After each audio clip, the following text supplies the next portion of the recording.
नमस्कार साथियों, आज हम सुनने वाले हैं छठी मैया की पावन कथा। कृपया इस कथा को पूरे संयम और श्रद्धा के साथ सुनिए, क्योंकि इसे सुनने मात्र से ही जीवन में सुख, शांति और समृद्धि की प्राप्ति होती है। इस वीडियो में मैं आपको बताऊंगा छठ व्रत करने का सही तरीका क्या है, नहाए खाए और खरना कैसे करें, कदवा भारत के दिन किन बातों का ध्यान रखना चाहिए और कौन सी गलतियां बिल्कुल नहीं करनी चाहिए, ताकि छठी मैया आपकी पूजा से प्रसन्न हो और आपके जीवन में सुख, शांति और समृद्धि का वास करें। तो साथियों, इस वीडियो को अंत तक जरूर देखें, क्योंकि इसमें छिपा है छठ पर्व का पूरा रहस्य और छठी मैया का आशीर्वाद। तो प्यारे साथियों, इसी वीडियो में मैं आपको बताने वाला हूँ छठ व्रत करते समय कौन कौन सी गलतियां आपको बिल्कुल नहीं करनी चाहिए, क्योंकि अगर आपसे ये गलती हो गई तो आपका व्रत अधूरा माना जाता है और छठी मैया आपसे क्रोधित भी हो सकती हैं। ऐसे में आपके सुख, शांति और समृद्धि पर असर पड़ सकता है। इसलिए दोस्तों, इस वीडियो को बहुत ध्यानपूर्वक और श्रद्धा के साथ पूरा देखें। मैं आपको हर एक विधि, हर एक नियम और हर एक बात समझाने वाला हूँ, जिससे आपका व्रत सफल हो और छठी मैया का आशीर्वाद आप पर हमेशा बना रहे। अगर आप सच्चे भक्त हैं तो वीडियो को लाइक करें, कमेंट में लिखें जय छठी मैया और चैनल को सब्सक्राइब जरूर करें, ताकि ऐसे पावन और ज्ञानवर्धक वीडियो आप तक हमेशा पहुंचते रहें। ये केवल भारत का ही नहीं, बल्कि पूरे विश्व का सबसे बड़ा और सबसे पवित्र पर्व माना जाता है। ये पर्व अनोखा है, क्योंकि जहां बाकी पर्व एक ही दिन मनाए जाते हैं, वहीं छठ पर्व 3 दिन और 3 रातों तक चलने वाला तप, भक्ति और संयम का पर्व है। ये एक ऐसा पर्व है जहां मनुष्य उगते हुए सूर्य को भी प्रणाम करता है और डूबते हुए सूर्य को भी नमन करता है। सूर्य देवता और छठी मैया की आराधना का यह पर्व शुद्धता, समर्पण और कृतज्ञता का प्रतीक है। आपको पता है छठ पर्व क्यों मनाया जाता है? क्यों हर साल लाखों भक्त नदी, तालाब और घाट पर खड़े होकर घंटों सूर्य को अर्घ्य देते हैं? क्यों व्रती 3 दिन तक बिना अन्न, बिना जल के केवल भक्ति की शक्ति से टिके रहते हैं? तो साथियों, आज हम इस वीडियो में जानेंगे क्यों मनाया जाता है छठ पर्व, नहाए खाए क्या होता है और क्यों किया जाता है, खरना के दिन गुड़ और चावल की खीर क्यों बनाई जाती है, संध्या काल में डूबते सूरज को अर्घ्य कैसे दिया जाता है और चौथे दिन उगते हुए सूर्य को अर्घ्य देने का रहस्य क्या है। छठ पर्व सिर्फ एक पूजा नहीं, यह माँ और बच्चे के अटूट प्रेम, मानव और प्रकृति के गहरे संबंध और श्रद्धा की सबसे सुंदर मिसाल है। इस पर्व में न कोई दिखावा होता है, न कोई आडंबर, सिर्फ होता है सच्चा समर्पण, शुद्ध मन और मैया की असीम कृपा। कहते हैं छठ पर्व सिर्फ पूजा नहीं, यह एक तपस्या है।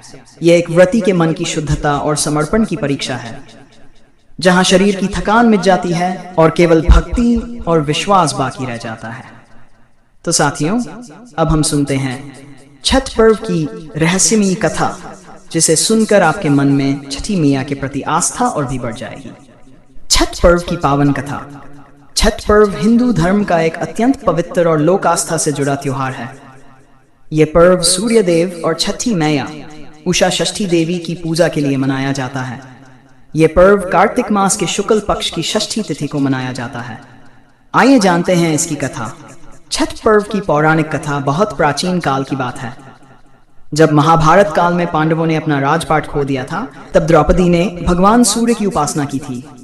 उन्होंने छठ देवी की आराधना की और सूर्य भगवान से अपने परिवार की सुख, समृद्धि और राज्य की पुनः प्राप्ति का वरदान मांगा।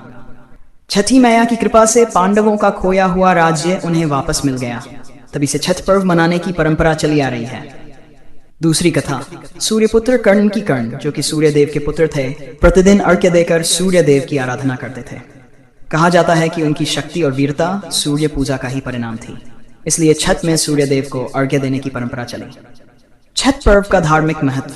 सूर्य देव को अर्घ्य देने से स्वास्थ्य, संतान सुख और समृद्धि प्राप्त होती है।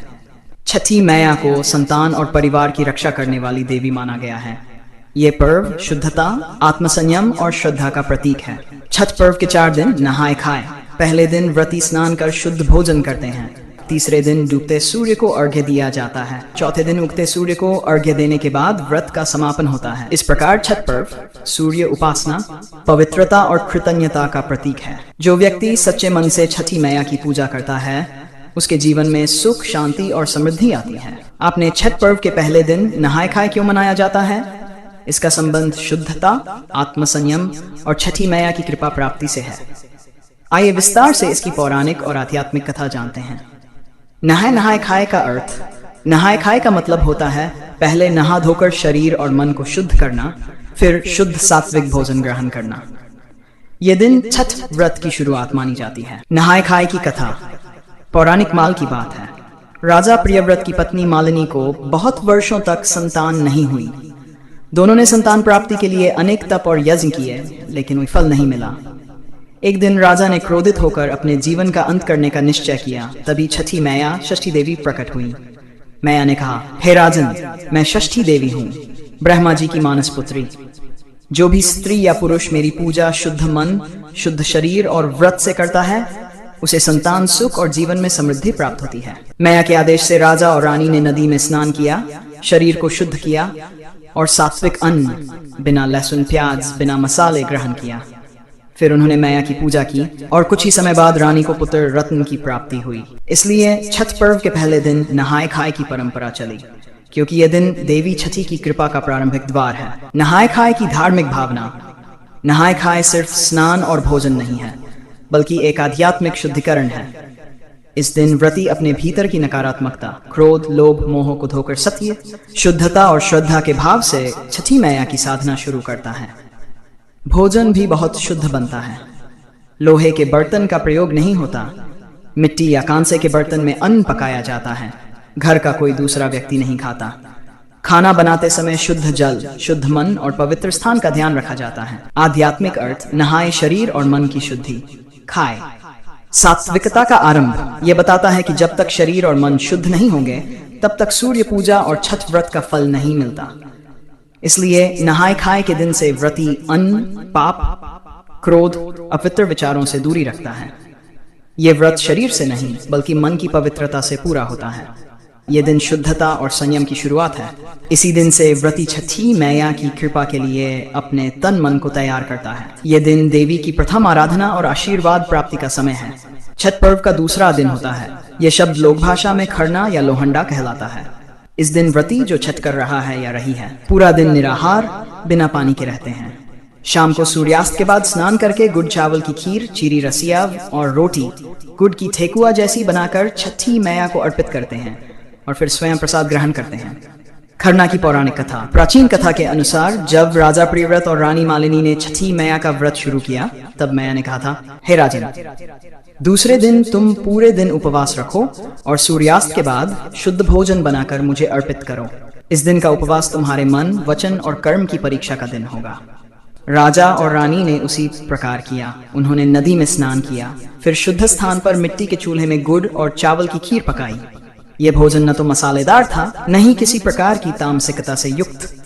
उन्होंने वह खीर सूर्य देव और छठी मैया को अर्पित किया। कहा जाता है कि उसी रात से उनके घर में पवित्र ऊर्जा और संतोष की आभा फैल गई। इसलिए दिन व्रती के शुद्ध मन, संयम और भक्ति की परीक्षा माना जाता है। गुड़ और चावल की खीर क्यों बनाई जाती है? गुड़ का अर्थ पवित्रता और मिठास। गुड़ को सात्विक और शुद्ध माना गया है। यह धरती की सत्व शक्ति का प्रतीक है।